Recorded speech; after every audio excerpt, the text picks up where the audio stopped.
हाय, good morning. आम्ही आलो किरण travels बरोबर राजस्थानच्या टूर मध्ये.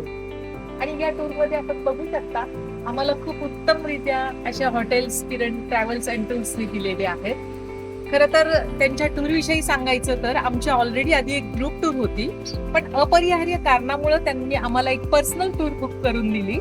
पण तुम्हाला सांगते, या टूर मध्ये आतापर्यंत तरी मला खूप चांगला अनुभव आलाय. काही कंपन्या फक्त नावानं मोठ्या असतात. किरण टूर्स अँड ट्रॅव्हल्स मध्ये आम्हाला त्याच कंपनीच्या तोडीस तोड असे सर्व हॉटेल्स, जेवणाची छान व्यवस्था, ब्रेकफास्ट, रात्रीचं डिनर आणि तेही माफक पैशामध्ये दिलेलं आहे. तुम्हाला सगळ्यांना एक सांगणं आहे की या किरण टूर्स अँड ट्रॅव्हल्स बरोबर तुम्ही नक्की जा. खूप उत्तम पद्धतीची माफक दरातली ट्रिप तुम्हाला होईल. थँक्यू.